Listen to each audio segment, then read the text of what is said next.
नमस्कार दोस्तों, आप सभी का स्वागत है हमारे YouTube channel BCS basic physics पर। आज की इस वीडियो में हम जानकारी लेंगे। हमने हेडिंग डाल रखी है अपवन वेग तथा विद्युत धारा में संबंध। अपवन वेग को हम अफवा वेग ड्रिफ्ट वेलोसिटी VD से नोट करते हैं। अफवा वेग VD तथा विद्युत धारा I के बीच में क्या संबंध होता है, वो संबंध यहाँ पर हम स्थापित करेंगे। देखिए विद्यार्थी, इसके लिए हम क्या करेंगे, हम एक चालक लेंगे, L लंबाई का हम एक चालक लेंगे और उसे, जैसे ये हमने कंसीडर कर लिया, हमारे पास में एक चालक है और इस चालक की जो लंबाई है इसके ऊपर हमने विद्यार्थियों एक बैटरी लगा रखी है और उस बैटरी की वजह से इस चालक में से विद्युत धारा प्रवाहित होती है। हमने यहाँ पर इसके सिरों पर एक बैटरी विद्युत वाहक बल स्रोत जोड़ रखा है, जिसकी वजह से इसमें से इलेक्ट्रॉन गति करते हैं और इलेक्ट्रॉन जब गति करते हैं तो विद्युत धारा प्रवाहित होती है। तो इलेक्ट्रॉनों का वेग और उस विद्युत धारा के बीच में हम संबंध स्थापित करेंगे। और देखिए, जैसे हम ये कंसीडर कर लें कि जो बैटरी है उसका पॉजिटिव टर्मिनल इधर है, नेगेटिव टर्मिनल इधर है। मैं यहाँ पर ये पॉजिटिव टर्मिनल दिखा देता हूँ, ये इधर नेगेटिव टर्मिनल दिखा देता हूँ। जो ऋणावेशित इलेक्ट्रॉन है वो पॉजिटिव टर्मिनल की ओर जाएंगे, ऋण टर्मिनल से प्रतिकर्षित होकर तथा धन टर्मिनल से आकर्षित होकर इस तरीके से गति करते हैं। इलेक्ट्रॉन इस तरफ गति कर रहे हैं। हम जो अभिष्ट चालक लिया है, इस चालक की लंबाई कंसीडर कर लेते हैं कि L है। जो चीजें हम लेकर चल रहे हैं वो आप समझ लेंगे। और इस चालक का जो अनुप्रस्थ काट क्षेत्रफल है वो कैपिटल A है। देखिए विद्यार्थियों, क्या क्या लेकर चल रहे हैं। चालक की जो लंबाई है वो हम लेकर चल रहे हैं स्मॉल l। चालक का अनुप्रस्थ काट क्षेत्रफल, चालक का अनुप्रस्थ काट क्षेत्रफल, अनुप्रस्थ काट क्षेत्रफल को हम A से पुट कर रहे हैं। देखिए विद्यार्थी, ये जैसे कोई चालक है तो इसकी लंबाई के ठीक लंबवत का जो क्षेत्रफल होगा उसको हम अनुप्रस्थ काट क्षेत्रफल कहते हैं। आपको ये जो चौक का ये वाला वृत्ताकार हिस्सा दिखाई दे रहा है वो इस चौक का अनुप्रस्थ काट क्षेत्रफल है। और यदि ये कोई चालक है बेलनाकार तो उसका अनुप्रस्थ काट क्षेत्रफल ये वाला होगा। और यहाँ पर ये जो अनुप्रस्थ काट क्षेत्रफल है वो हमने कैपिटल A लिया है। आप लोगों को इतना समझ में आ गया होगा। विद्यार्थियों, यहाँ पर हम इलेक्ट्रॉन आवेश घनत्व भी लेकर चलेंगे, इलेक्ट्रॉन घनत्व जिसे हम कहेंगे। देखिए विद्यार्थियों, घनत्व होता है, यदि हम सीधे द्रव्यमान घनत्व की बात करें तो द्रव्यमान बट्टे में आयतन, इलेक्ट्रॉन घनत्व होगा इलेक्ट्रॉनों की संख्या बट्टे में आयतन। तो यहां से आप देखेंगे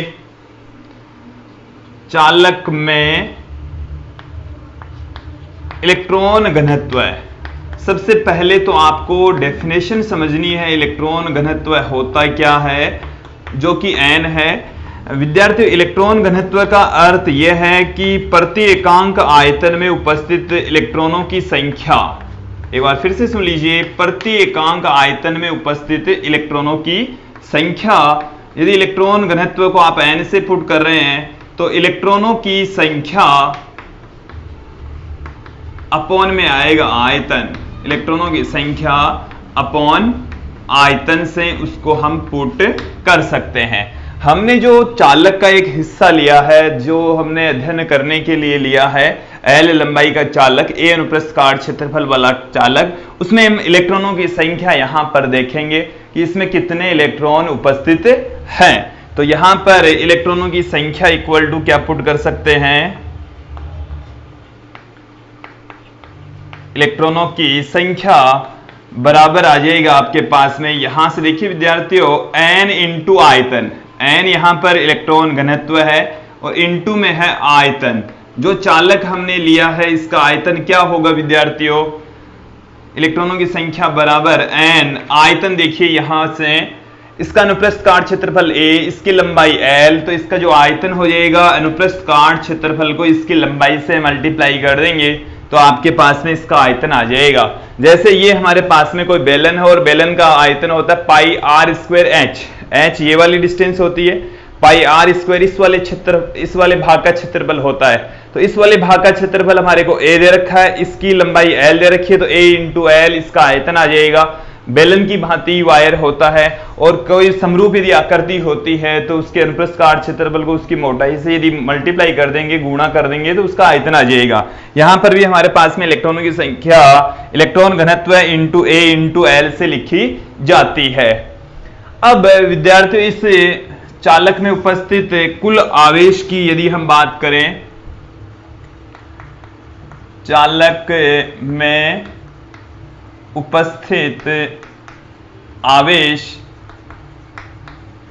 में उपस्थित आवेश को यदि हम Q से लिखें तो हमारे पास में एक फॉर्मूला होता है, हमने पढ़ा है Q बराबर N इंटू E, आवेशों के क्वांटीकरण में N वहां पर होता है इलेक्ट्रॉनों की संख्या, E वहां पर इलेक्ट्रॉनों का आवेश होता है।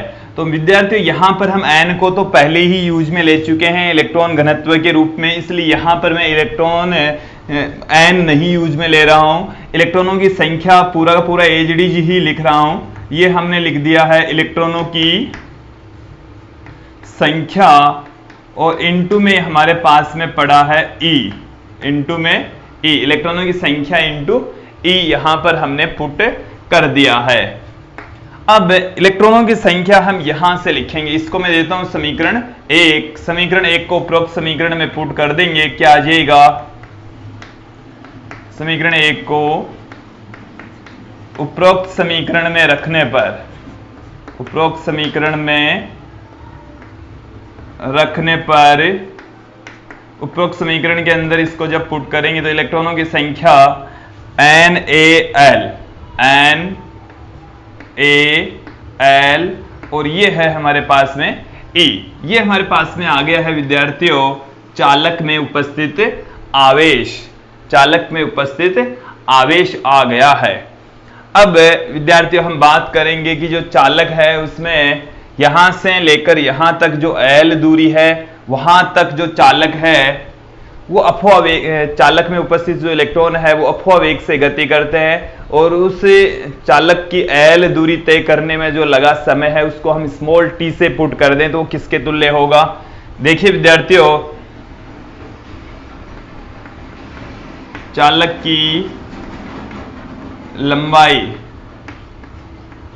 L को तय करने में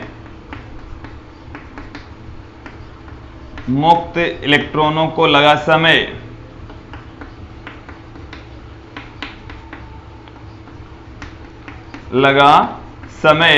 तो समय बराबर होता है विद्यार्थी दूरी बट्टे में वेग, और वेग यहां पर इलेक्ट्रॉनों का है अफवा वेग, और अफवा वेग को हम Vd से रिप्रेजेंट करेंगे। ड्रिफ्ट वेलोसिटी कहा जाता है, ये d है, स्मॉल d है, छोटा सा इसके सबस्क्रिप्ट में लटका हुआ है। L अपॉन में Vd से इसको पुट करेंगे तो हमारे पास में t का फॉर्मूला आ गया है L अपॉन में Vd, इसको मैं देता हूं इक्वेशन नंबर 3। अब हम बात करेंगे चालक से प्रवाहित विद्युत धारा, चालक से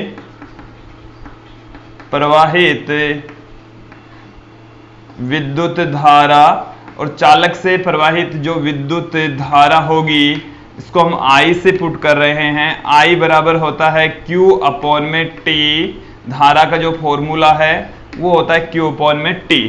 समीकरण 2 और 3 को 4 में पुट कर देंगे, समीकरण 2 व 3 को समीकरण 4 में रखने पर 4 में रख देंगे तो क्या आ जाएगा आपके पास में? इसमें पुट करेंगे तो Q और T की वैल्यू पुट कर दीजिए विद्यार्थियों। I बराबर Q की जो वैल्यू है वो है N into A L E upon, ये हमारे पास में Q की वैल्यू है, और T L अपॉन में Vd है, L अपॉन Vd। यहां से जो L है उससे L कैंसिल हो जाएगा, Vd ऊपर चला जाएगा, तो I इज इक्वल टू हमारे पास में आ जाएगा विद्यार्थियों N A E Vd, N A EVD, ये हमारे पास में विद्युत धारा तथा अपवन वेग के बीच में संबंध आ गया है। इसको आप VD बराबर भी पुट कर सकते हैं, तो VD बराबर आप लिख सकते हैं I अपॉन में AN EB लिख सकते हैं, वो तो एक ही बात है, कोई फर्क नहीं पड़ता। अब देखिए विद्यार्थी, यहां से मैं पुट करूंगा कि जो कोई भी चालक है उसमें इलेक्ट्रॉन घनत्व नियत रहना है और इलेक्ट्रॉनों की संख्या नियत रहनी है। नियत धारा के लिए ये वाली जो वैल्यू है वो कांस्टेंट होती है, ध्यान देंगे विद्यार्थियों। नियत धारा के लिए हम क्या लिख सकते हैं कि N A E VD equal to constant, ये वाली जो वैल्यू है वो कांस्टेंट रहेगी और जो N और E है वो भी कांस्टेंट ही रहना है। A इंटू VD भी कांस्टेंट ही रहेगा। ये आपको समझ में आ गया होगा, मतलब अनुप्रस्थ काट क्षेत्रफल और इलेक्ट्रॉनों का वेग दोनों का गुणनफल है वो एक दूसरे के मतलब कांस्टेंट रहेगा, और यदि अनुप्रस्थ काट क्षेत्रफल और अपवन वेग एक दूसरे के व्युत्क्रमानुपाती होता है। अनुप्रस्थ काट क्षेत्रफल कम तो वेग ज्यादा, एक दूसरे के व्युत्क्रम होते हैं। यदि दो चालकों की हम बात करें तो अनुप्रस्थ काट क्षेत्रफल एक ही चालक ले लें जिसमें धारा नियत हो, उसमें अलग अलग अनुप्रस्थ काट क्षेत्रफल अपवन वेग और जो अनुप्रस्थ काट क्षेत्रफल अलग अलग हैं तो उन पर जो अपवन वेग हैं वो भी अलग अलग होगा। ये दो चालकों के लिए है। और एक ही चालक के अंदर यदि हम बात करें ऐसी वाली स्थिति की, यहां पर तो अनुप्रस्थ काट क्षेत्रफल कम, फिर आगे जाते हुए ये मोटा हो गया, तो ये जैसे A1 है, ये इसका अनुप्रस्थ काट क्षेत्रफल A2 है, तो इसमें वेग है VD1, इसमें वेग है VD2। तो यहां पर अनुप्रस्थ काट क्षेत्रफल कम तो वेग ज्यादा, यहां पर अनुप्रस्थ काट क्षेत्रफल ज्यादा तो वेग कम होगा। वैसे जो फॉर्मूला हम फाइंड आउट कर रहे हैं वो यही कर रहे हैं। इसके साथ में ये वाला रिजल्ट भी आप लोगों को ध्यान में रखना है। ये वीडियो आप लोगों को अच्छे से समझ में आया होगा। अगले वीडियो में आप देखेंगे अपवन वेग तथा विभवांतर में संबंध।